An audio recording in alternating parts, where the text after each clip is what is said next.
Hey, everyone. Hi. Hello. Welcome to another episode of Alice. Hey now. Greg, what are you doing here? Hey, what do you mean? Allison, Where'd you come from, Greg? I came from the world of Childish, and I just want to make sure that your listeners know that you're just as wonderful on the other podcast you do. What if they don't have kids? Don't need them. You don't need them. A lot of our listeners actually tell us they don't have kids. We talk about sex. We talk about all sorts of dirty stuff, Yeah. but also parenting stuff. Yeah, so. Check out Childish. New episodes every Wednesday, wherever you listen to podcasts.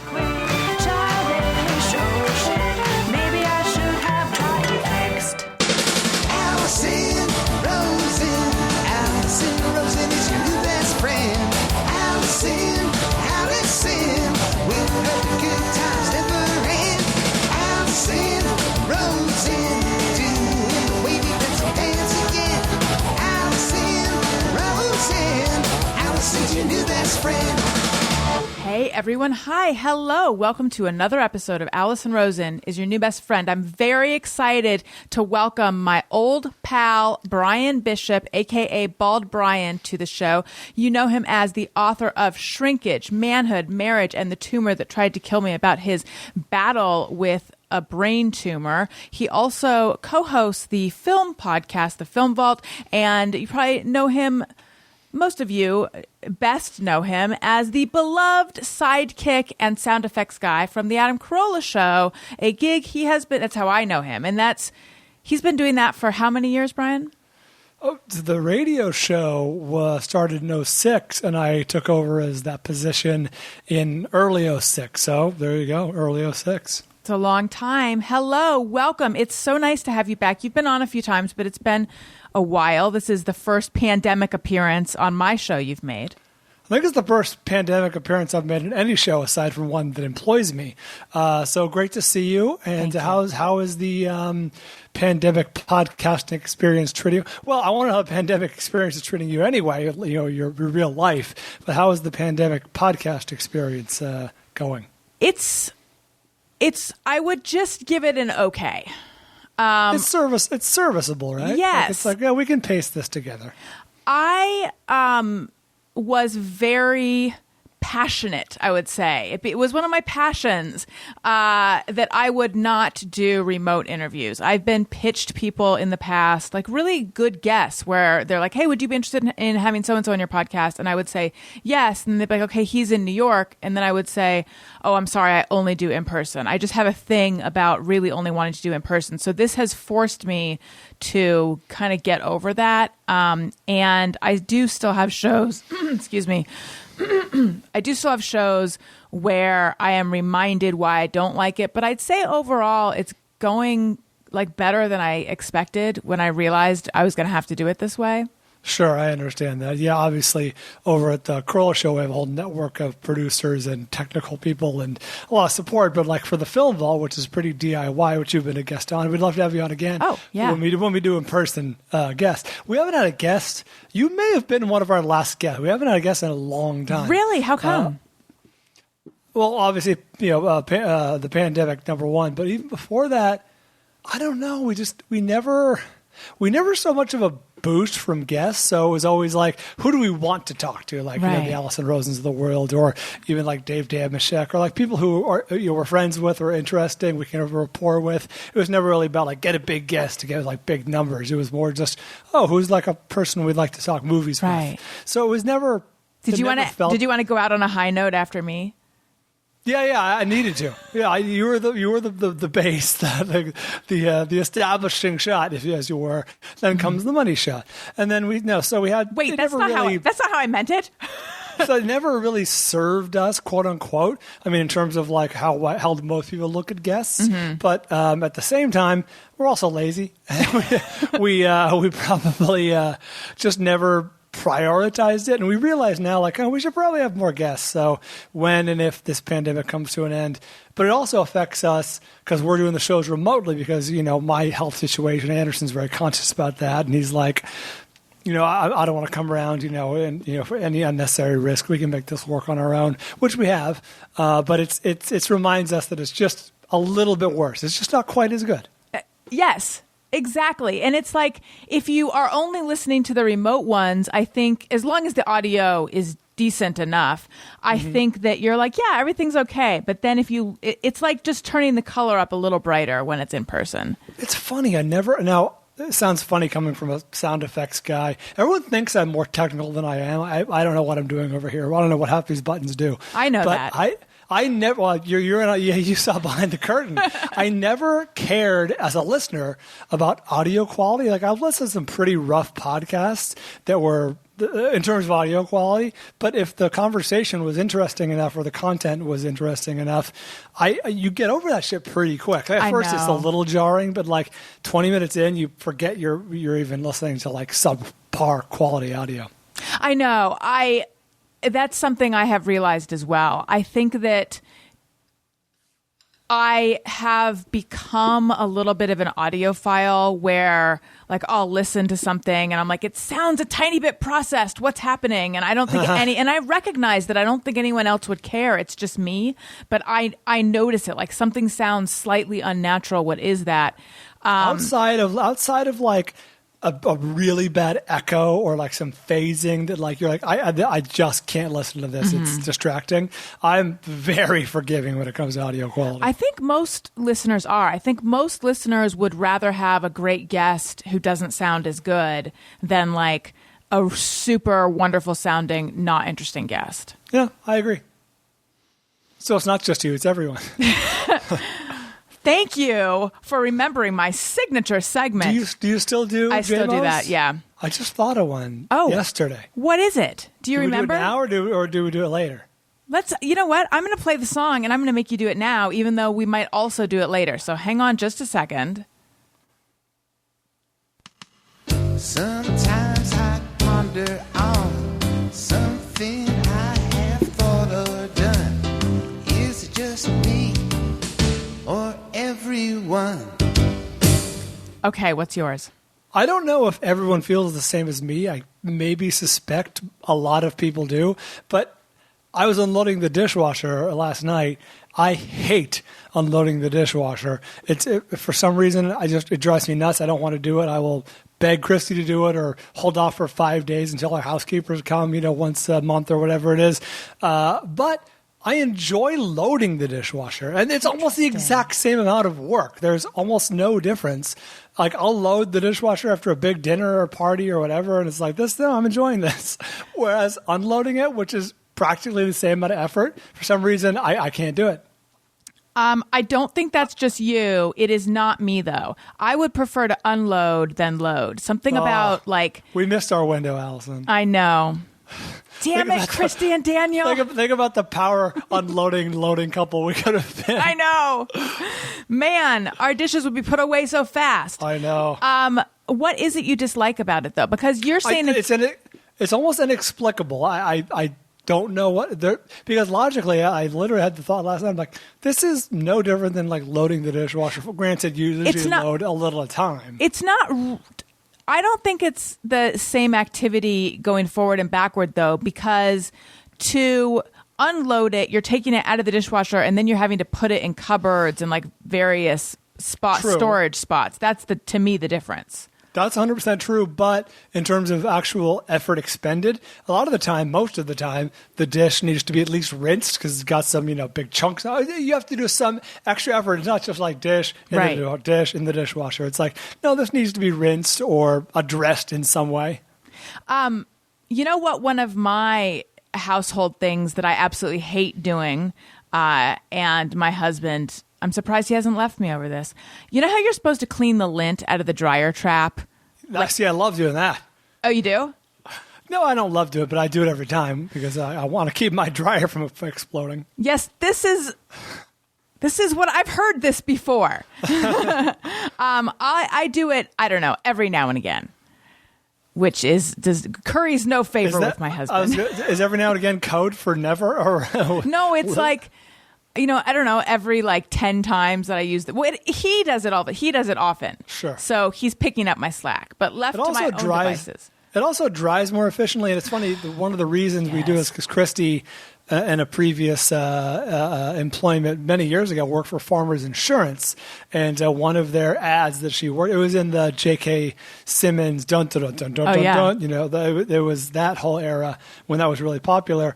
And one of the ads she worked on, I think she visited the set, which is rare because she's a behind the scenes person. But it was Dryer Fire was the name of the ad, and it was about how you should clean the lint tray in your dryer because those can catch on. The lint can catch on fire. And they had like a flamethrower. They had like the fire marshal there or something because they were using like they were using an open flamethrower on set. You have to have like certain regulations. Right. Wow. I didn't see that. Had I, perhaps I would be more diligent about cleaning the stupid trap. I just don't like it. How are you on folding laundry?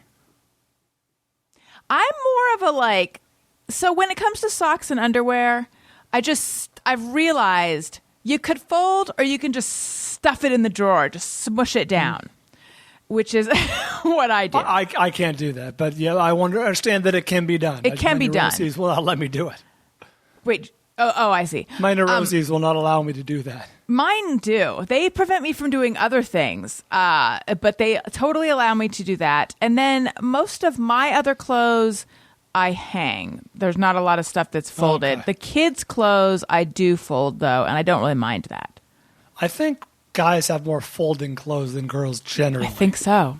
I would imagine so. But folding laundry, I think, is my number one least favorite. Like a mundane, chore, like worse than unloading the dishwasher. I don't count like floors and shit like that because like you wash your floors once every 2 3 month, who knows, whatever it is. It's not as often as folding laundry. How often are you washing your sheets? Once every 2 weeks. That's kind of the schedule that we're on. But mostly because we've achieved a status in our life now where we can have a housekeeper come twice a month. So we strip the bed. We actually wash the sheets and dried them and everything, and then we just put them back on top of the bed, and they just make it. So really, we're washing the sheets. So you're still having someone come. Have you had someone come to your house throughout this?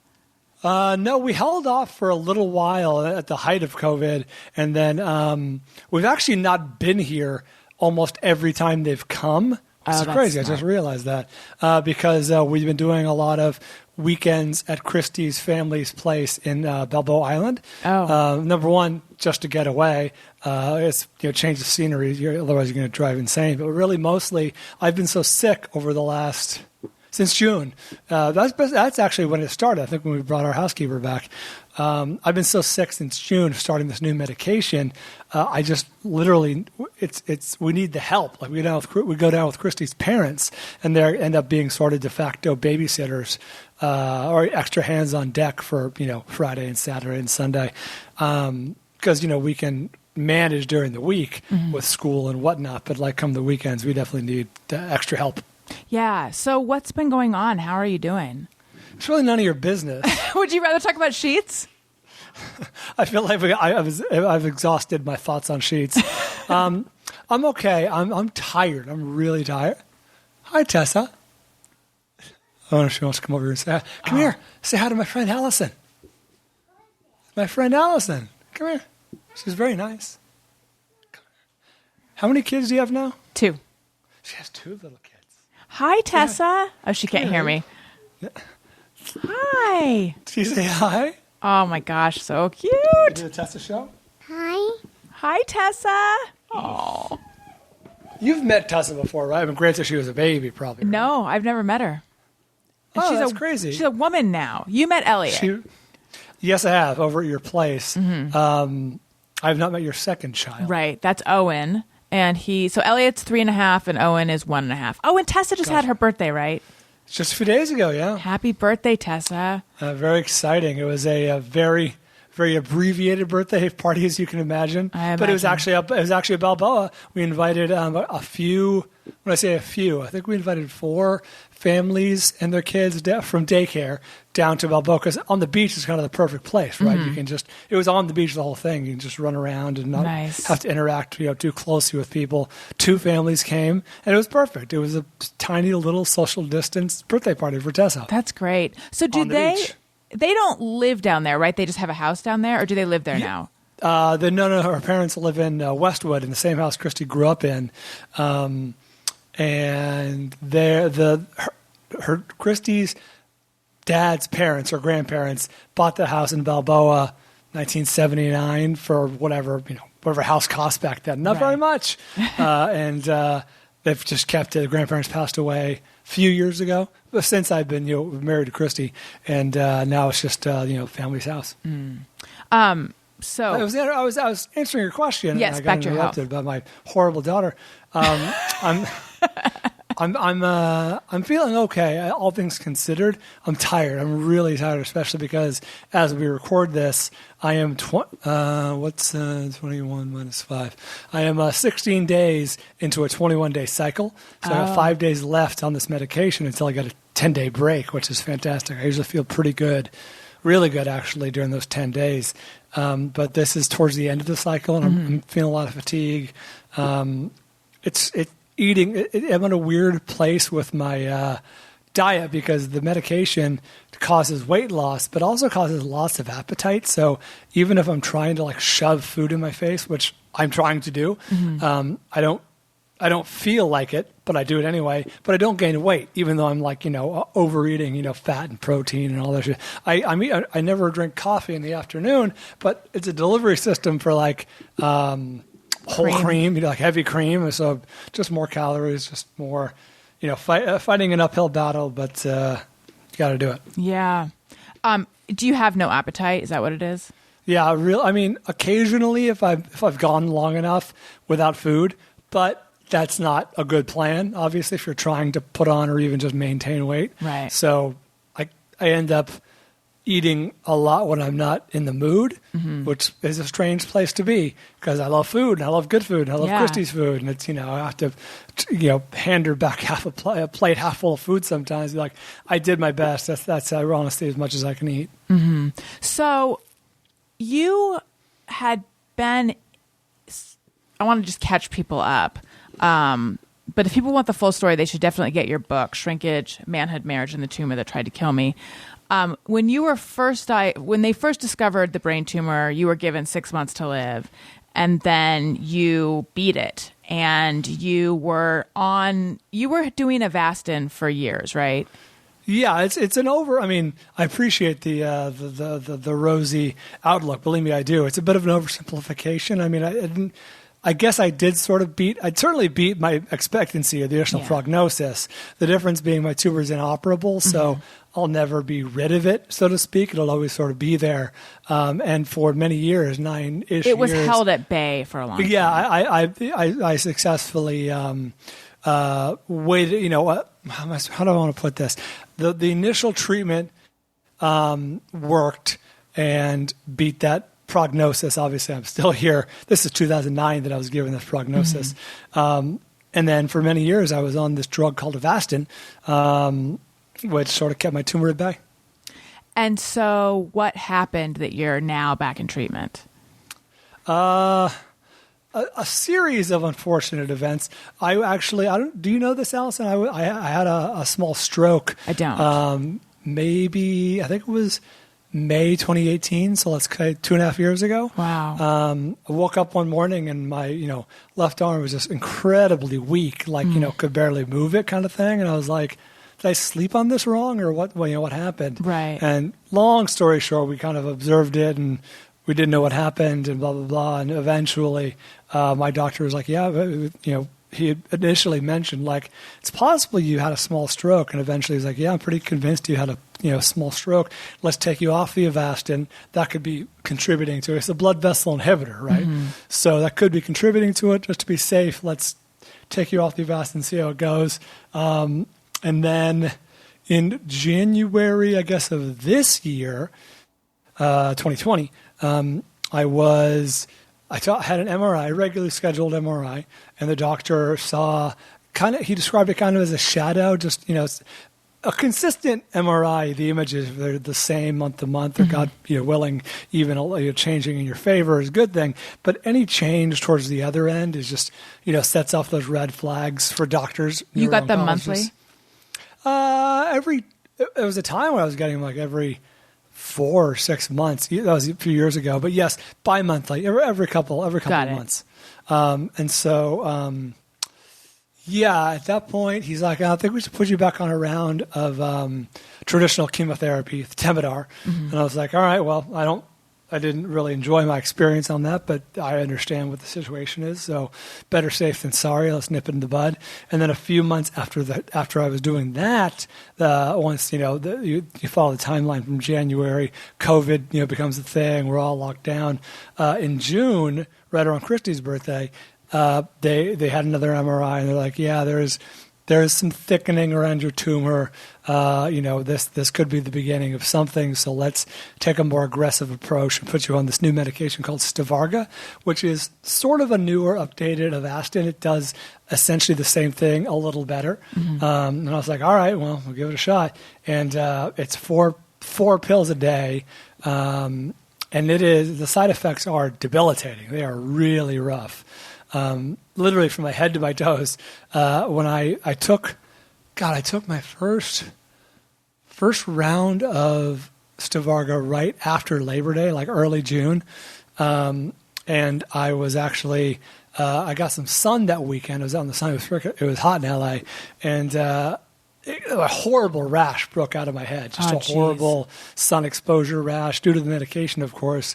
And then, one of the main side effects is the bottoms of my feet are really painful. They're very tender. It's almost like they're not actual blisters, but it feels like they are. You know what I mean? It's not blistering. Right. But the skin is very sensitive and it's very red. But and I treat it every night with like Aquaphor or some sort of like steroid cream. But even still, it's extreme. I'm wearing slippers right now around the house because it's extremely painful.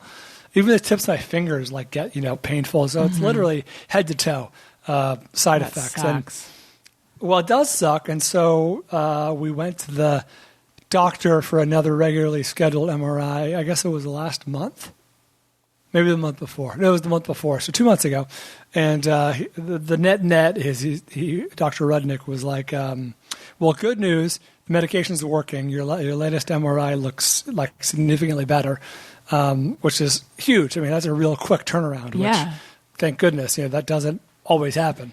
And so we're like, that's great. Here's the problem. The medication is killing me. It's knocking me out. I'm useless around the house, my family. I'm suffering. You can hear that my voice gets raspy. It's almost, that's like the first side effect that comes around when I start a new cycle. My voice will sound great when I'm off for 10 days, but it sounds like this when I'm on the medication. Your foot modeling career, your scalp modeling career. It's on hold. I'm not going to say it's over. I'm just going to say it's on hold. And my doctor was like, well, the medication is working, so we have a strong incentive to keep taking it. Let's take you down from 4 pills to 3 and see if that kind of improves things. And it's made a noticeable difference. Okay. It's certainly not stopped everything. I still have the side effects. I still have the sore feet, the throat, everything, fatigue. But it's all kind of dulled a little bit, if that makes sense. Yeah. So it's an improvement. Hopefully this dosage continues to work. And, my goal, my doctor and I might not see eye to eye, we have to talk about this, is to be done with this, by the end of the year, which was the initial. He's like, I'm going to put you on 6 months of this. And 6 months would be beginning of December. So that's the goal. That's what I'm aiming towards. So do you not have to go in for infusions of stuff? No, they're oral. They're pills. Unlike Avastin, which was an infusion, I would go in for 2, 3.5 hours every couple of weeks or months or whatever it was. This one is an oral pill that I take first thing in the morning. You have to take it on an empty stomach.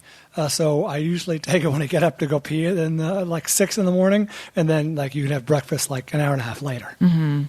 Wow. So you have to take 4 and now 3 pills throughout the day. You have to be trying to make yourself eat, but you also have to take them on an empty stomach. The good news is that I can take all 3 pills at the same time. That's good. First thing in the morning. So my diet then becomes more or less, manageable. Right. That would be an interesting wrinkle if I had to make them during the day. Right. So the small stroke you had is the only side effect that your arm became weak? Yeah, and my arm was already weak, so it went from weak to weaker, and thankfully it's gone back to weak. It's improved to weak. I have an overall muscle atrophy right now just because I'm not active, and the medication does that, and also I'm just so tired. It's hard to. I still go to physical therapy twice a week, but it's just hard to like really put in the work. You get out of it what you put into it. Again, the goal is to be off the medication by the end of the year and really put on some weight, put on some muscle and stuff starting in January. Right. How are your spirits during all of this? I mean, that's pretty rough. Yeah, you know me. I'm Dead inside. I'm dead to the world, cold, unfeeling, robotic, but yeah, but arrogant, but also determined. How dare you? First of all, it's only funny when I say it. I actually don't think of you as super arrogant. You refer to yourself that way. I think I refer to myself as smug. There's a little crossover there. There's a little crossover there. There's a crossover, but not exactly the same thing. But spirits are okay. It's depressing to not be able to contribute around the house, especially with Tessa and just things. You know what I mean? Like taking the trash out is hard because I have to walk, around the back of the house, and so that's hard on my feet. Yeah. So it sucks. I look forward to being able to be the partner I'd like to be, in this relationship in this family.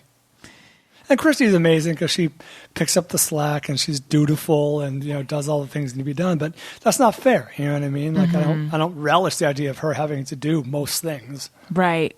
I wonder how much that's a gender role thing because and maybe this is just me, but I feel like if I were going through that and I couldn't help out around the house, that would not be something that kept me up at night. Because I'm an asshole. Interesting. So I don't know. I don't know. I've never asked you this before, but how did it work with? First of all, I hope your mom and your dad are doing okay. Oh, they are hanging in there. Thank you. Okay, good. Because I was going to ask. God, it would be really embarrassing if they had one of them had passed away. How much is Tessa aware of what's going on? Well, that's a good question. So she is. It's funny because she's. Everyone says their kid's smart, but she's like pretty smart for a just turned 4-year-old. Like she understands that we can't go certain places like school or the park or whatever because of the journeys.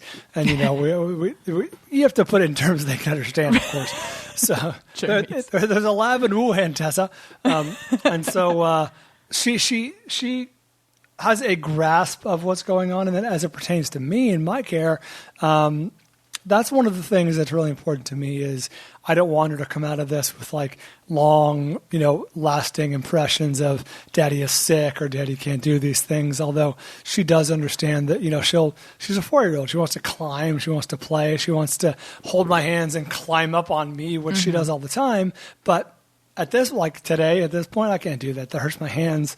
I'm not strong enough, frankly. I'll drop her. And so, I say, Tessa, sorry, daddy can't do that right now. I'm not strong enough. She goes, because of your medicine? I'm like, that's right, because of the medicine. That's right. But then I always try and follow up with like some version of like, but when I'm done with this medicine, we're going to do so much climbing. Try and put a little positive spin on it because I do plan on recovering. I do plan on getting stronger and putting on, much needed weight and being able to play with her and stuff. So try and keep it positive, but at the same time, we're not keeping it a secret from her. She understands that daddy's taking medicine. It actually gets mentioned a lot. Like Christy will get up with her at like 6:30 or 7 a.m. She comes in and Mommy, can I have some cereal? And then she wants to either wake me up or she's being loud. And Mommy goes, Tessa, daddy needs to sleep a little more. She goes, because of the medicine? I'm like, that's right, because of the medicine. Oh. She's pretty well adjusted. Like she went in for her 4-year-old appointment for the doctor, and they poked her. They give her shots, but we call them pokes. She got 3 different shots on the same day, and she didn't like it, but she wasn't a mess. Like she was like, "Can it be over now?" Oh, how's Christy doing? I'm sure she's very stressed. I know she's very stressed. Yeah. She got work. Obviously, she's running a huge team at work, and that's an everyday, full-time job that she's doing from home. But on top of that, I guess it's a fortunate situation, silver lining, that I don't need the help that I needed 11 years ago when I was going through chemotherapy and radiation. I couldn't get to the bathroom on my own. I couldn't walk. You know what I mean? Like I needed constant help.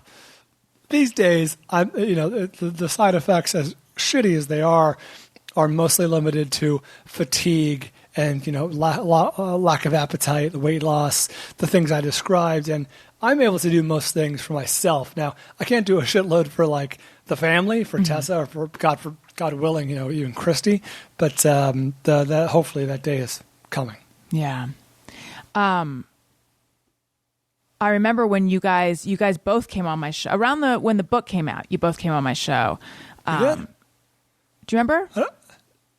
Did we both go to your apartment? No, this was when this was at the studio. Oh, and I interviewed both of you. Yes, and she was telling a story about cleaning up your poop. That happened twice. So now you're able to handle your own poop. Though. I'm able to clean up my own poop. Really come a long way. Wow, congratulations. Yeah, it feels like full circle, but it's really not. It's more of a half circle. Like I'm able to tend to my own mess. Oh, and now I'm going to ask a question that I hope isn't. Well, we'll just see what happens. How's Charlie? Oh, Charlie's good. Okay, good. He's old. He's slowed down quite a bit. He sleeps even more than he used to. But Charlie is he's a trooper, man. So we got him in 2010. He's about a year and a half old. So he's about 11 and a half. Yeah. And that's getting out of that age where dogs his size, tend to expire. But, God willing, we'll have, they're good. If everything goes well, we'll have another good, 4 or 5 years with him. But the cool thing is I don't know how your little fuzzy one is with the boys, but Charlie and Tessa finally reached kind of an equilibrium where at first, so when she first came home from the hospital as a baby, he was interested. He would sniff her. He would sleep near her, the dog thing. And then when she became mobile, crawling and not really in control of her finer motor skills, she would lunge at him. He snapped at her all the time. And it became a thing. We're like, oh gosh, so keep Tessa away from Charlie. And now that she's 4 and she's pretty physically mature, she can control what she's doing. Now they're like best buds. Like Charlie falls asleep on her bed. We just got her a big girl bed. Oh, you did? She's pretty psyched. Yeah, twin bed. And Charlie will often fall asleep on the bed with her. Oh, that's so sweet. Yeah, she takes liberties and messes with him. Like she'll put her loveys, like little blankets on top of Charlie, and she'll dress him up and say, look, he's a wizard or something. And, or Obi-Wan Kenobi, or I don't know, something like that, Yoda. But Charlie tolerates it. He puts up with it. And then, he'll cuddle up next to her at night. So they've reached a good place. Yeah, Wendy is surprisingly patient with Elliot. That's also Owen. A good breed for kids too. You have the King a Charles. Cavalier. Yeah, they're whenever you see those lists of good family dogs, good dogs that are good with kids, they say Cavaliers. Because they can go up and get near her food bowl and she just lets them, which I'm always surprised by. She never snaps or snarls or anything. Charlie's never been food aggressive. In fact, Tessa now one of her favorite activities is giving Charlie his food, and she's like she watches us, of course. So she goes, "Sit, Charlie, sit." It's like, Tessa, you have to give him a chance to sit down. You can't just start yelling "sit" over and over again. Yes. Elliot's like, "Leave it, Wendy, leave it." But but that command is sort of unrelated to what Wendy's actually doing. So this decision to get the big girl bed, because we are sort of on the precipice. Right now, Elliot is in a toddler bed, which is the crib, probably what you guys had, the crib mattress and the frame. Yeah, same size. Yeah, totally. What made you decide to make the jump? Because I think we might do it. How old is Elliot now? 3.5. Yeah, we gave it to Tessa for her 4th birthday, so it ended up being just kind of the right time. Well, number one, she's tall. That bitch is tall. She's 42 inches or something right now. She's a tall drink of water. So she was growing out of the bed. That was kind of, fait accompli right there. But also Christy was kind of getting, I think COVID had something to do with it, being locked down as we are more or less. I think she really wanted to redo her room. So she took great pleasure in finding the bed, ordering the bed.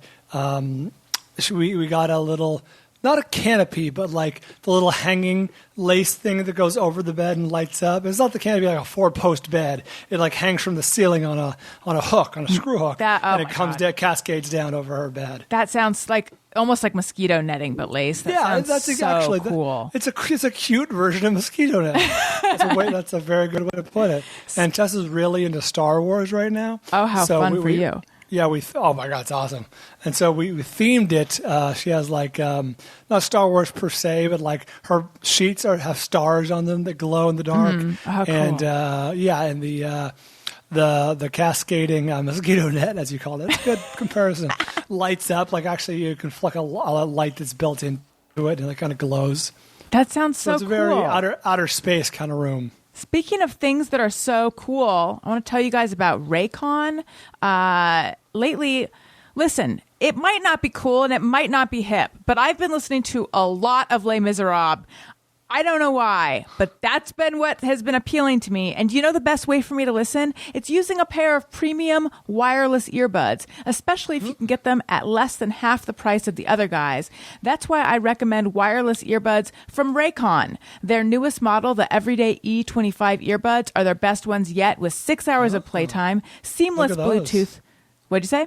I'm looking at them right now. I said, look at those. They're great. Seamless Bluetooth pairing, more bass, a more compact design, a noise-isolating fit. They're stylish and discreet, no dangling wires or stems. The company was co-founded by Ray J, and celebrities like Snoop Dogg, Melissa Etheridge, Allison Rosen are obsessed with their products. Give them a try. They have a 45-day free return policy, so you can make sure they're the pair of wireless earbuds for you. For a limited time, get 15% off your order at buyraycon.com/bestfriend. That's buyraycon.com/bestfriend for a special 15% discount on Raycon wireless earbuds. Make sure to check it out now while the deal's running. Buyraycon, RAYCON.com/bestfriend. Again, buyraycon.com/bestfriend.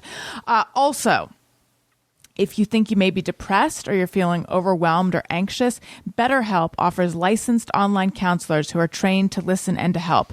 Talk with your counselor in a private online environment at your convenience. BetterHelp counselors have expertise in a broad range of areas, including anxiety, grief, depression, LGBT matters, family conflicts, and more. You just fill out a questionnaire to help assess your specific needs and then get matched with your counselor in under 48 hours. Everything you share is confidential. And if for any reason you're unhappy with your counselor, you can request a new one at any time at no additional charge. I just want to underline that. I think that is so valuable because right now, you know, people might be concerned about starting up virtually with a therapist. What if it's not the right fit? You are not committed. They will get you the right person. BetterHelp is an affordable option, and our listeners get 10% off your first month with the discount code BESTFRIEND. Get started today at BetterHelp, BetterHelp.com/bestfriend. Talk to a therapist online and get help. Okay, Bald Bryan, I'm back with you now. I must point out, I've noticed a fly buzzing around your studio, which is your living room. Is it driving you nuts? No, it's our kitchen. It is driving me nuts. And there are actually, within my line of sight, 1, 2, 3, 4, 5, 6 flies. Something is going on. It's probably the heat. I don't know where they're coming from. All of our doors are closed. This is a mystery. I don't know. They're congregating in here, perhaps because but it's weird. They're literally on the laptop that I'm looking on. They're not like on food or anything. Like they almost just want to escape. They have like no interest in the food. Maybe they want to be on the show. Oh yeah, featuring Bald Bryan and flies. Yeah.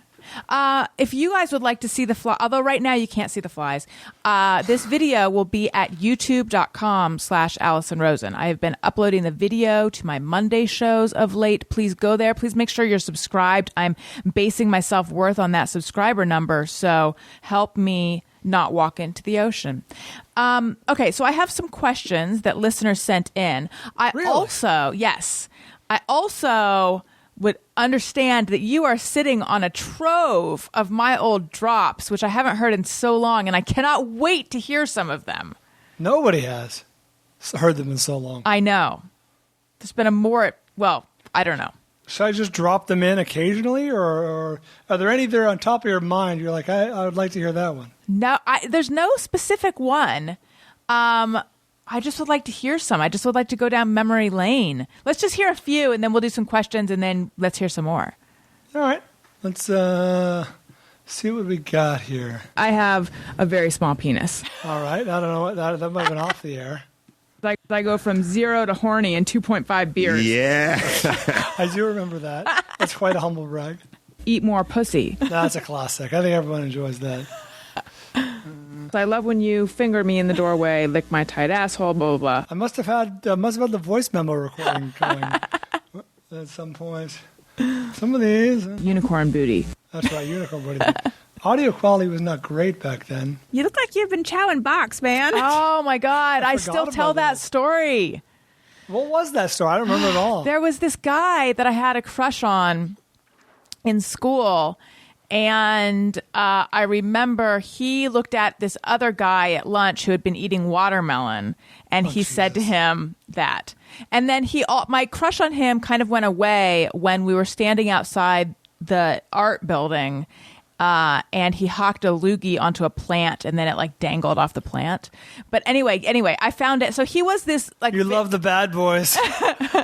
He was this very attractive to my eyes surfer-looking guy, and guess what he does nowadays? Because I looked him up. I'm guessing you're saying guess what he does because it's nothing related to surfing or being a meathead. Is he like work in politics or government or something? No. It is something related to all that. He's the CEO of an energy drink company. Ah, it's on brand. Isn't that amazing? Well, let's check in with him real quick. You look like you've been chowing box, man. Oh my God, he sounds the same. Take them teeth out when you sucking my dick, ho. I think that's actually my favorite. Oh, I wish I could remember what that was from. I mean, that was a news story where I was quoting someone, but...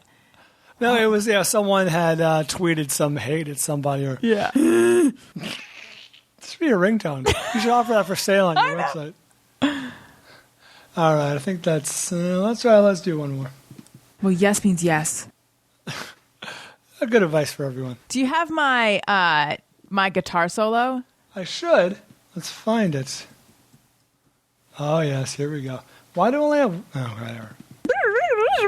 That's you doing Dave Holmes on guitar. Dave Hill. Dave Hill. Yes. I wonder if I still follow Dave Hill on Twitter. Is he alive? Is he well? Does he tweet? Yes. I wonder if the algorithm doesn't pop him up in my timeline. I have news for you. I actually just had him on my Thursday show, which is when I have the group show. He got banned from Twitter for making... Really? Yes. So that's why I don't see his tweets. That's why.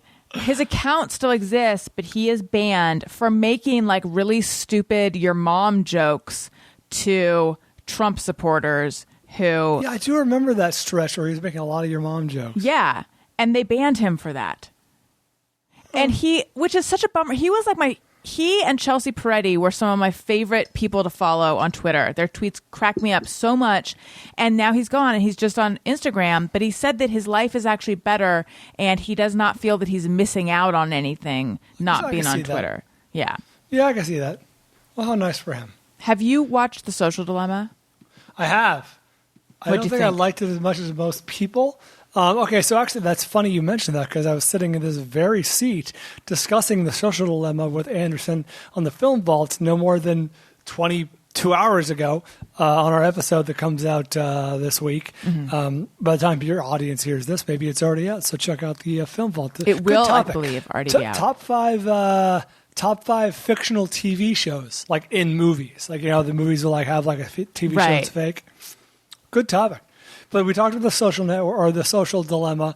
While it was a interesting insight into that world and into that sort of phenomena of social media taking over your life, I had multiple problems with it. I hated the reenactments or the three Vincent Karteisers. Oh, fuck. I hated the dramatic interpretations with the family and your audience isn't idiots. We get it. You just explained to us how social media can ruin your life, and now we're gonna see a pretend movie about how it ruins your life.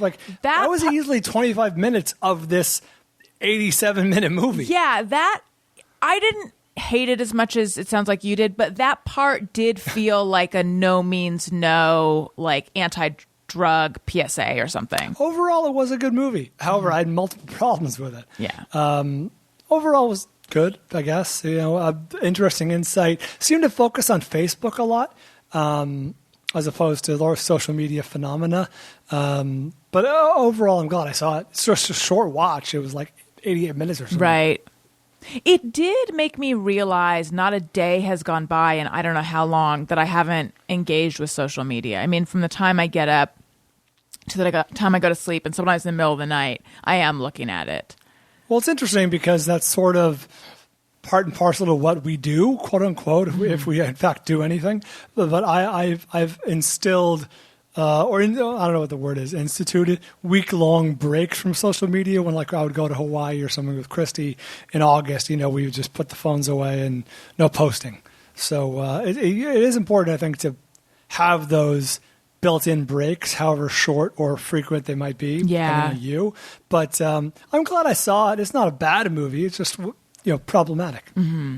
All right, so let's get to some of the questions. I solicited these over Patreon. Patreon.com/Allison Rosen is where you go for behind-the-scenes content, videos of the Thursday shows. I do a bonus episode almost every week, 3 to 4 a month. I cannot commit yet to the word weekly, but I mean, that's the direction it's headed. Okay, so Patreon. I think I'm going to open up a Patreon that's Patreon.com/Allison Rosen, but it's Allison with 2 L's because I just want the residual people who who like me enough but don't know how I spell my name. Yeah, exactly. They're in for the idea, but they're not going to look up how to spell your name. That's got to be half a dozen people a month. I mean, that's free money. Yeah, I mean, with that $30 or so you will get a month. My God. But some of them might be... Shit adds up, Allison. I know. Shit adds up. That's right. Okay, so we have a little song that we play.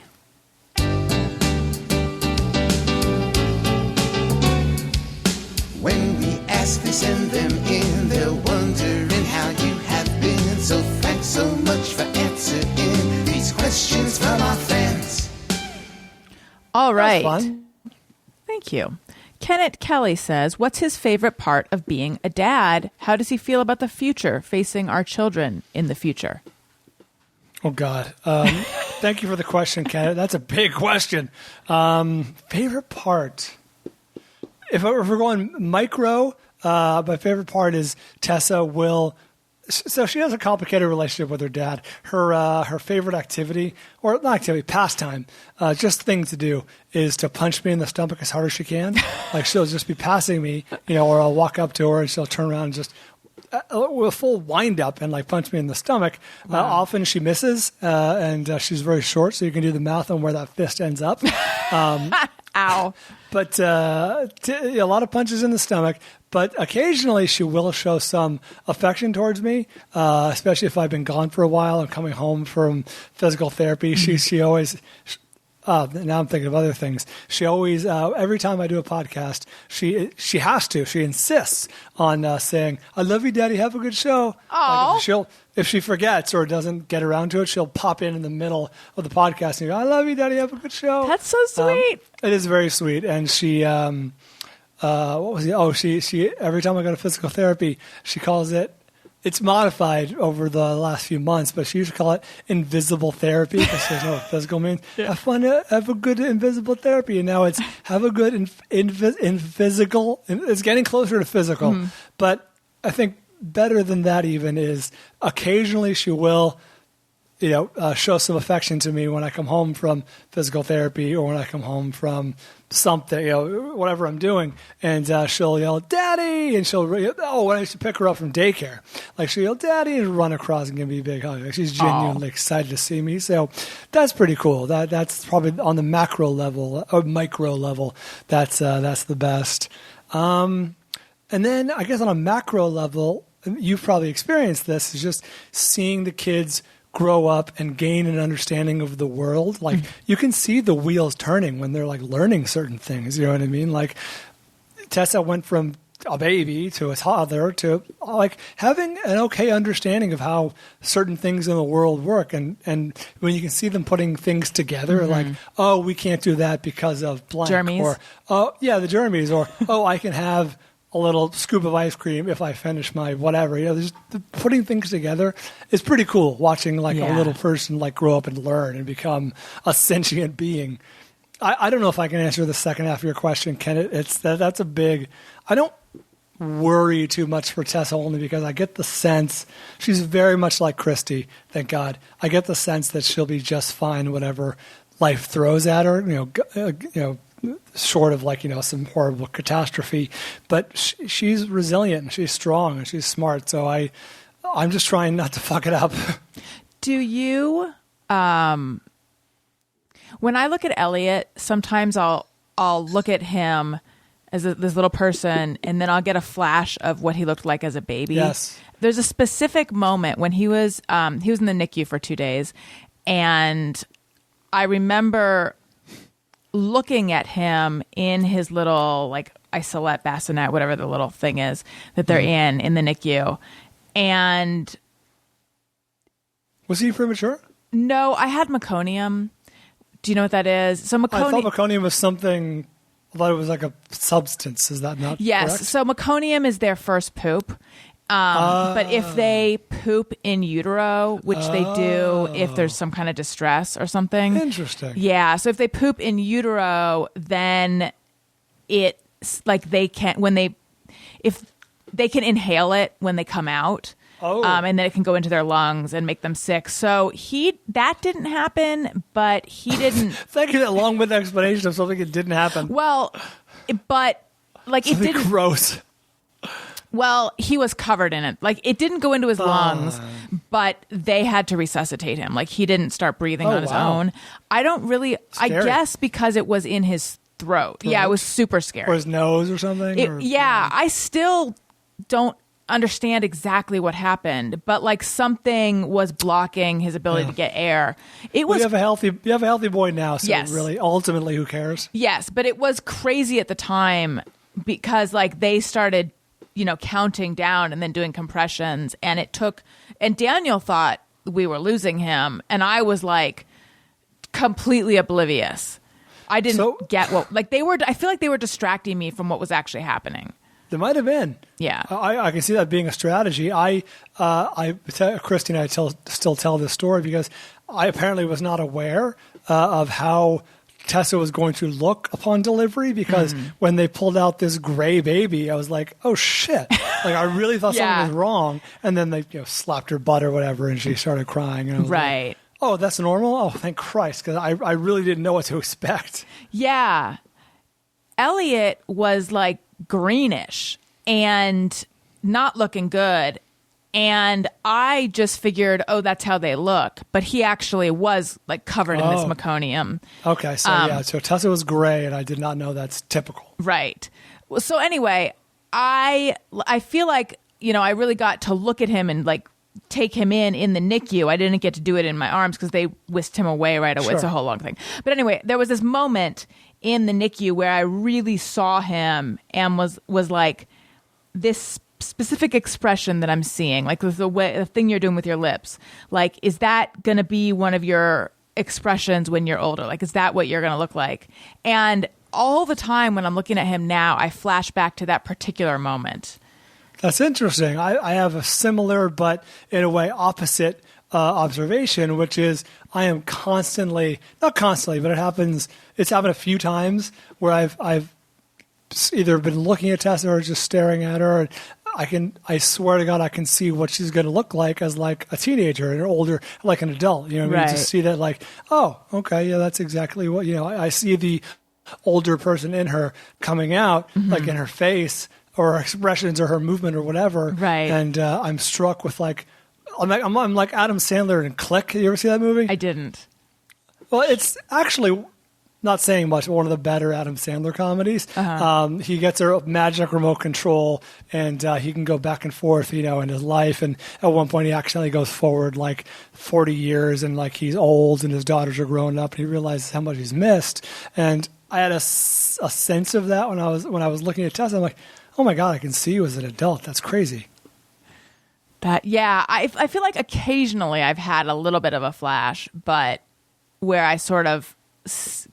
It's funny. It's more with Owen, my second, that I can imagine him as older more. Okay. Alan White says, as a head and neck cancer survivor that lost half my face to this, I just want Bryan to know that I think about him all the time. Also, years and years ago, Bryan gave out the life hack of using the phone number 8675309 at grocery stores where you don't have a membership, and that has worked for me literally 100% of the time. Yes. Thanks, Bryan. Oh, this is my happiest moment. Thank you so much, Alan White. Is this the drummer from Oasis? That's a deep pull. No one cares about that. I'm sorry about your face, man. That sounds terrible. I wonder what that means. Like, they could have removed like his eye, maybe a part of his jaw. Depending on where the cancer was. I know that's kind of common. I have seen a video where he's talking about it, and I think... This guy? Yeah. Oh. I think half of his face is paralyzed. I don't think that actually half of his face was... I don't think it was removed. It's like removed? Okay. I don't think so. Good luck to you, Alan. Thank you for the email, and I'm so glad that works. It's worked for me every time, but of course I can't guarantee it's going to work everywhere all the time. But apparently, Alan is boosting and promoting this life hack. Yeah, I'm gonna have to try that. And by the way, I'm like, shoot, did I get the details of it wrong? There was some removal, but it's not like They could have put in a plate or some sort of artificial. Seth Eisenberg says, what are your thoughts on movies being released in theaters when all the experts say it is the perfect storm to catch COVID? I want to see the new James Bond at home, damn it. That's an interesting take. Yeah, Allison, this is a very difficult situation for me because, as you know, I host a movie podcast, and I would look foolish by not having opinions on the latest big movies that come out. I've already missed Tenet, like, the big Christopher Nolan movie, but people outside of LA may or may not know, all of our theaters in LA County are closed. They're not even open for business yet. So I do have a plan personally that obviously is not going to work for everyone, but I have a plan on how to see these movies when, in fact, they do become available to watch. I would rather not watch a big spectacle movie like James Bond, for God's sake, in my home, like for the first time. I want to see these movies in their grand splendor on the big screen. But yeah, I'm suffering personally and professionally by not being able to see movies in the theater. So I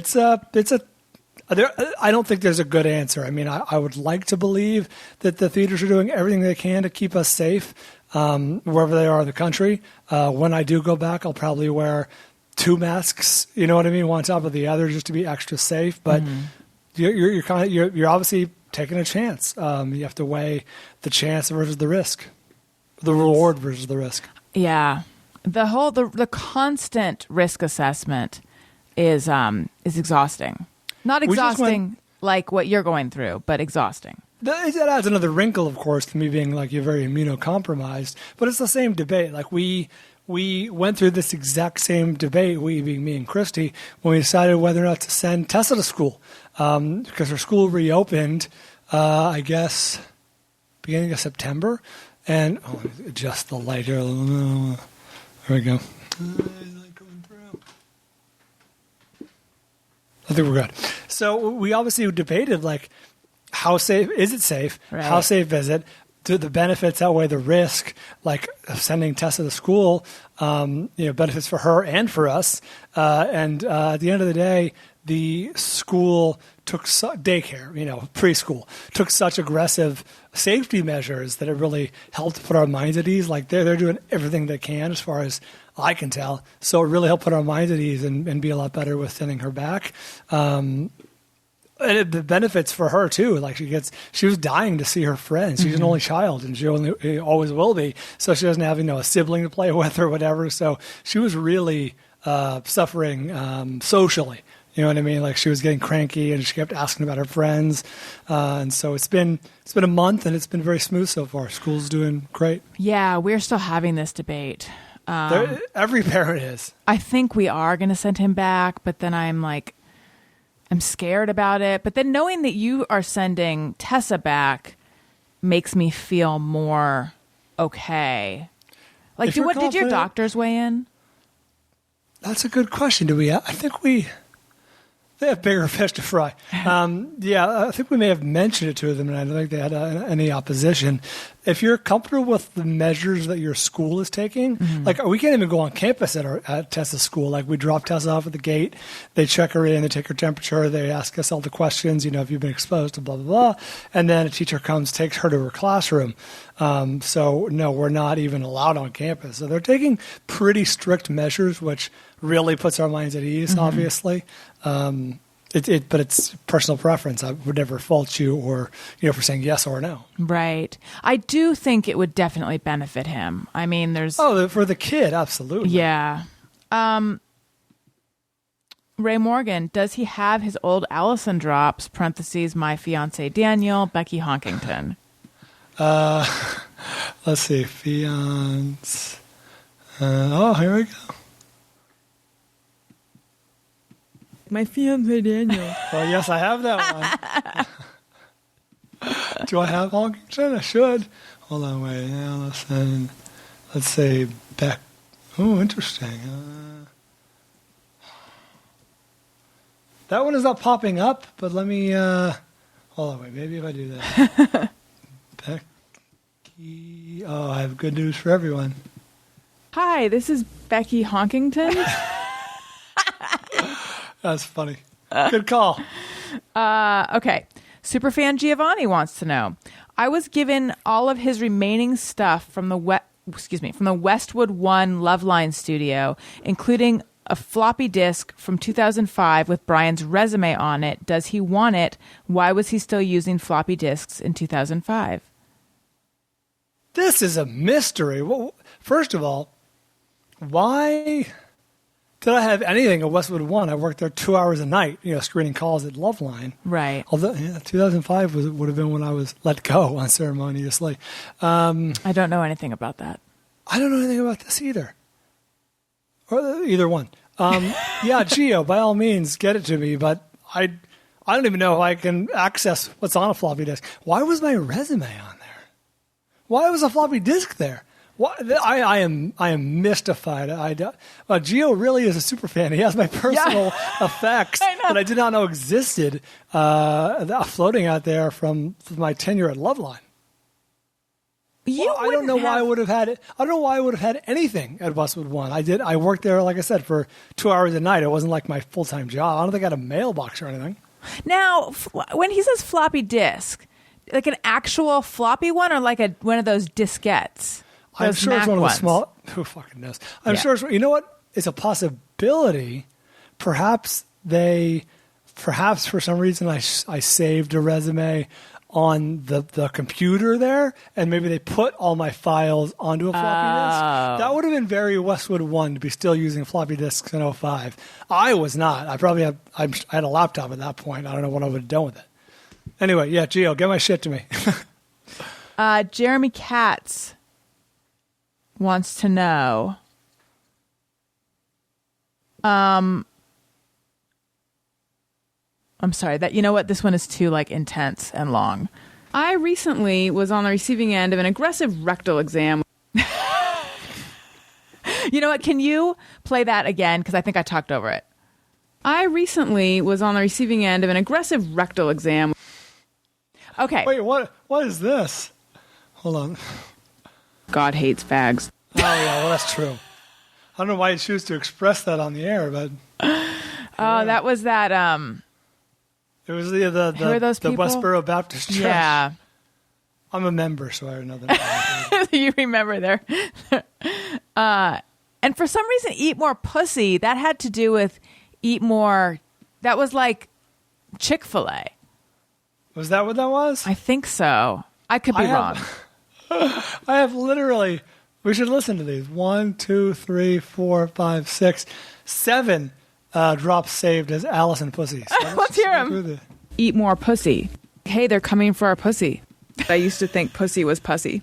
I did. When I smelled strange pussy on you, you said that was just because you walked through a crowded room of people who had been eating pussy and it got on you. This is going to make your pussy smell a lot. Pussy. You want to be with some pussy, you got to go out and get the pussy. It's not coming to me. I got to go get it. That must have been a different Allison. That's not me. All right, well, fair enough. So I have 6 drops from you that are labeled pussy. I really did think pussy was pussy, pronounced pussy. I really enjoyed the last one because it's understated. Pussy. Let's hear it again. Pussy. Oh, let's hear more. This is fun. You got to tag that at the end of the episode sometime. Like have 10 seconds of dead air. Yeah. Just that. Okay, let's see. Oh wait, no, didn't you have one that was? That's right. I don't know why I forgot about that. Chubby girls are always down to fuck. Oh God. Oh, it's true. You said it. These are all good. Oh, yeah, good. Giant turtle cluster. Don't know what that was from. All right, keep going with the questions. Okay. Jeremy Katz says, Christy has an interesting job in advertising. Does Bryan ever get used as a sounding board for her ideas? Does he ever have a chance to chime in with his own ideas and opinions? Or do work and home life stay separated? All right, listen to me. Everyone listen to me very closely. Every good idea Christy's ever had is for me. That's obviously a joke. But yes, quite often I'll give her feedback or insight. Or sometimes it's as simple as when she's preparing a deck, which is like a presentation, PowerPoint presentation. She's like, what's a better word for blank? And I'll just give her a better word or a suggestion. But there have been times when I think the greatest one of my life was so when you and I were working together, Christy was working on Jaguar, working for Jaguar Land Rover. And they did a Super Bowl commercial, which is a big deal in the advertising industry. That's about as good as it gets. A lot of prestige, a lot of expectation. You get a lot of attention in the industry, and so they had a great idea. It was a really great concept. It was British villains, right? It was like, why are all the great villains played by Brits? Because Jaguar's a British car, and so they were compiling a list of these great British villains, actors, and who to reach out to, basically. And I was like, you got to reach out to Alan Rickman. He was still alive at the time. You got to reach out to, so-and-so and so-and-so, Anthony Hopkins, all these great British actors who have played villains. And they ended up with Sir Ben Kingsley and Tom Hiddleston, who was doing Thor at the time. And I recommended a sort of obscure one, but very recognizable. I said, you got to go after Mark Strong. Mark Strong's like just that guy that has that face. You're like, yeah, that guy. I know him. He's the bad guy in all the movies. You wouldn't know the name. Most people wouldn't know the name. But, I suggested that. He ended up being in the commercial. So that was one of my finer moments. Look at you, shaping culture. Yeah. That's right. Tastemaker, mogul. You should look up Mark Strong because you'll recognize him 100%. He's just a recognizable British actor who plays the heavy oftentimes, but the name is just kind of anonymous. I'm going to do it right now. While I do this, why don't you play a drop? You don't work for me. You don't have to do what I say. Did you know that I sported a full bush until I was about 23? I think that was me laughing. Oh, yeah. I see this guy. That's just called Allison Peep. Can I hear that again? Let's just find that one. Where is Allison Peep? Who knows? Who knows what that was? That was the second drop I got from you in 2014. Oh, wow. The first one. January 6th. I remember the first one. Oh, like the very first drop? Yeah, it was Charles Manson. Oh my God! Oh yeah, that was one of the first ones that got. No, hold on, wait, look, Manson.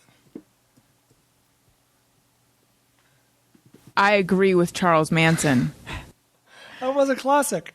I will just sometimes still just sit there and I will remember a drop and I'll start laughing. That's great. Well, if you ever want to hear it, I'll play it for you over the phone. The ones that crack me up, Pussy Lips still, Boom. That's right. And these are classics for a reason. And YOLO, man. Shaun White. Do you still play those? I do. Those are in not so much Pussy Lips, although that's a great drop. That actually was one of the hardest times I've laughed, like at a spontaneous thing that was said on the show. YOLO, man. Yeah, I still have YOLO, man. I still have. Boom. Do you remember what the story behind Pussy Lips was? Yes. Do you? Yeah, it was like Yeah, it was the most requested it was drawing or something, Right. from inmates. right. So inmates were allowed to request art of things they like, things they hadn't. It was like set up like things they hadn't seen in a while. And then Adam suggested that might be what they would have to see. Wouldn't be surprised. It would totally add up and make sense. Okay. So you see Mark Strong. He's very recognizable. Yes. Amy Freehill says, Bryan, you're great on Adam's show and the Film Vault, but I've totally fallen for your wife, Christy. I really enjoyed her commercial-grade podcast. Will she be doing more episodes? She seems so down-to-earth, caring, and very intelligent. Besides Allison, thank you, I want her to be my new best friend. This sounds like an insane person, but I'll answer your question anyway. Yes, Christy is amazing and quite lovely. She has expressed many times that she wants to do more episodes of the podcast. Problem is that she's working a lot, especially, during the COVID lockdowns with Tessa being at home. It's just impossible to get people or to get the time to talk to people. But I know that is a stated goal of hers, and yes, she would very much like to do that again. So thanks for listening to that. Yeah, that was she loves doing it, and she described that as one of her happy places, just doing the podcast and talking to people, which I'm sure, Allison, you can identify with. Yes. It is a nice bit of normalcy in this craziness. Allison Cook says, does Bryan have a favorite love line call a la Holocaust with Tom Arnold, Mason Jar, etc.? Yes, and you'll probably remember this as a fan of the show.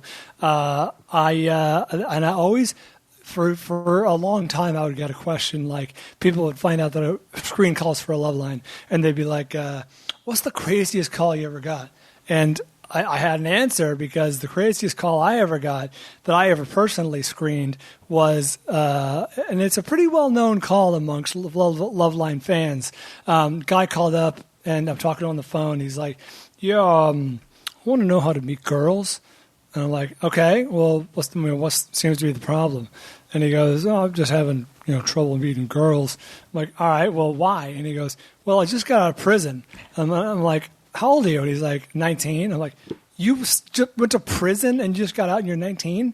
He's like, yeah. I'm like, what did you do? What happened? And he goes, well, I broke into a mausoleum and took the head off of a corpse. Like, all right, hold on. And so I put him on hold, and I simply put on the screen. Now, Adam and Drew are Drew especially, because Adam didn't read very well back in the day, but Drew was very particular about the types of calls they took. Mm-hmm. He liked interesting or specific or whatever on the screen. But I deliberately decided to put let's call him Daniel. Daniel, 19, from wherever he's from, and I put wants advice on how to meet girls, which is not a great love line call, and Drew would have given that the thumbs down. But during the break, I'm like, Drew, trust me on this one. If you trust me as a phone screener, just take the call and see where it goes.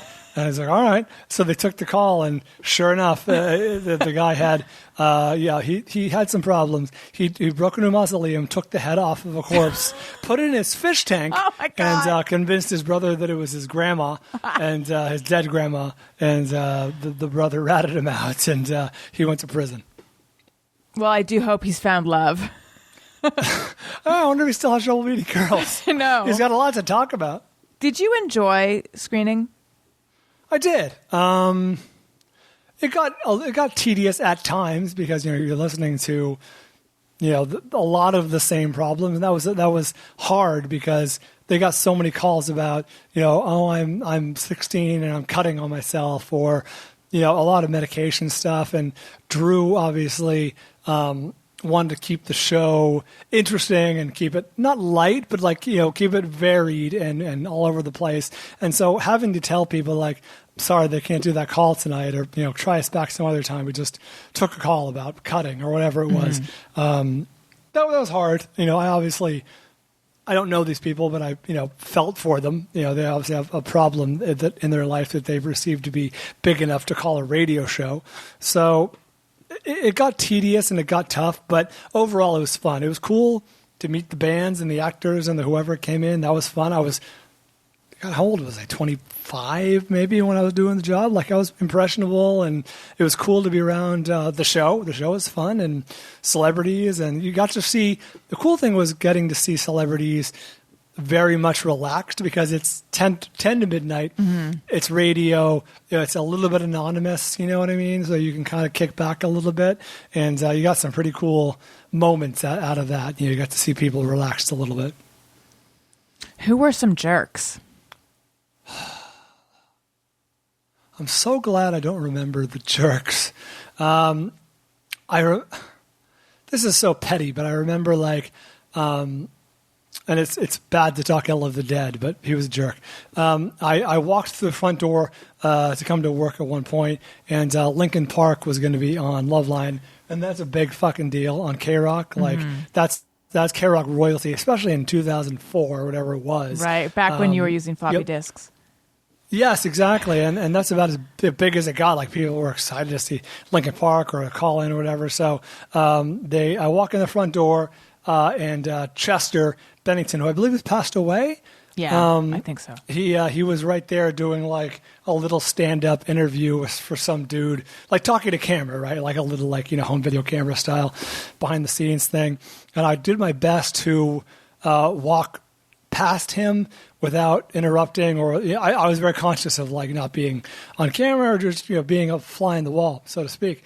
And I think I nudged him or bumped him with my backpack, and he stopped what he was doing, looks at me, and gives me, I forget exactly what he said. It was like, "Excuse me." It was one of those kind of things, and I was like, "You're a very popular celebrity on your home turf, basically a K-Rock sort of event. Like I'm nobody, and I'm just trying to stay out of your way. And oops, I'm sorry if I brushed you with my backpack." But he made an issue out of it, and it was just like, all right, dude.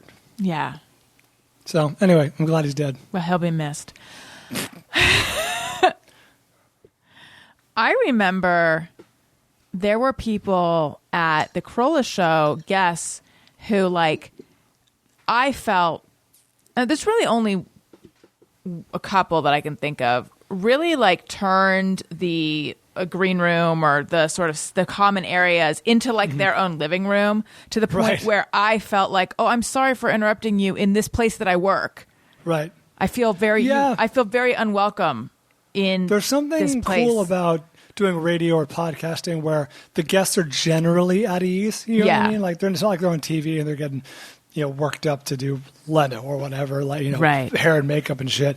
So I do feel like we have the advantage of catching most guests, when they're relaxed or, on their best behavior. Mm-hmm. So it's really rare that we have guests who are jerks or, unless they're predisposed, I guess. Right. But, I can't think of too many. Do you miss doing the show in the studio? Yeah. Show's better in the studio for sure. I understand, the main reason I can't go in is for the condition that I'm in, but I do look forward to, the day when we're all back together. Yeah. It's just, for the same reason you probably look forward to the day when you have guests, back face to face. So much so. Although I feel like a lot of podcasters who do shows similar to mine are having people in person at this point. And in fact, I was just on someone's podcast, and she asked if I would come and do it in person, but said if I wanted. But I didn't. I decided just for now, I just would rather do it over Zoom. But I don't know. I do know a lot of people who are doing it in person these days. Like Adam is having guests in person, right? Just you. Jay Moore was in the studio yesterday. Yeah. Right. But that's an exception. I would say 4 out of 5 guests are remote. Really? Okay. Yeah, I don't know. Sounds about right. Yeah, I'm just not comfortable with it yet. Although I don't know, it's probably okay. I mean, I'm having my co-host Anderson stay at his house. We're going to a bit of an extreme, but right, it is what it is. Right. Bryan, thank you so much for making the time to do this. Is that all? Are we done? Well, we don't have to be. Okay, good. We don't have to be. I agree with Charles Manson. I don't know what Charles Manson has to do with this. It's a bit of a non sequitur there, Allison. That's all I got. Oh, okay. I was waiting for more. Listen, if you like what you're hearing, please subscribe, tell your friends, download, etc. Listen to Allison Rosen as your new best friend, and also my podcast that I do with Greg Fitzsimmons, our parenting-ish podcast called Childish, and I'm on Patreon, patreon.com/Allison Rosen, and on Patreon you can sign. So it's normally a monthly sign-up thing, but right now, or going forward, you can do an annual membership if you want, which a lot of people are just taking started advantage out in of. the film vaults. Yes, people love it. People they're basically getting a month and plus free, which is crazy. Are we fucking losing money on this deal? Probably. Initially, at the beginning, I was doing 2 months free. So it was 12 months for the price of 10. And I just switched it now to 10% off. So it's a little over a month deal. But yeah, people love it. So patreon.com/Allison Rosen. I'm also on Cameo, cameo.com/Allison Rosen. If you like what you're hearing, leave a nice comment. Bryan, tell everyone where they can find you. Plug whatever you'd like to plug. Allison mentioned the Film Vaults, which she's been a guest on. You can probably find that episode in our archives on iTunes. I don't know if it's still out there, but it's accessible if you look hard enough. You're a great guest, so thank you for being on. I did it like Film 3 Vaults. times, I think. Really? Yeah. That sounds like way more than is deserved. Right. I know. I like in your head you've downgraded it to 1, but Yeah. I'm practically another host of the show. That's what I would say. The third host of the Film Vault, Allison Right. Rosen, everyone. Yeah, because of it course, was when I had just started and you guys were doing it like in the Fishbowl studio. The second time I came to wherever, and the third time was in 2015, and I came back to that place, unless it was really only twice. But one time was in the Fishbowl. Fishbowl being at The Westwood One? No, the Fishbowl being the original Adam Carolla studio with the the orange sliding couch? glass. Yeah. Yeah. Yeah, God, I forgot about that. I mean, I forget about it, but it's been so long. Of course, the Adam Carolla show 5 days a week. I make wacky sounds on there. Such as. Wow, the wackiness. I know, so wacky. And then the book Allison mentioned, Shrinkage, is out there. Helpful for if anyone in your life is unfortunately diagnosed with cancer or some sort of major illness. A lot of people have found helpful advice in there, which I never anticipated while writing it, but it's become kind of a bit of a self-help gift, I guess. You know, people don't know what to do for their friends who are diagnosed, so they give them my book, which is an incredible honor. I literally did not anticipate that when writing. I thought it was going to be an interesting, rumination, recollection of my journey, but ends up being helpful to people. So check it out. Look at that. You inadvertently did something generous. I know. I'm ashamed. Thank you again. It was wonderful talking to you. Yes, good to catch up. Listeners, thank you for listening. I love you. Goodbye. Hey, do you know about the Allison Rosen show? We had a good time, but now we gotta go.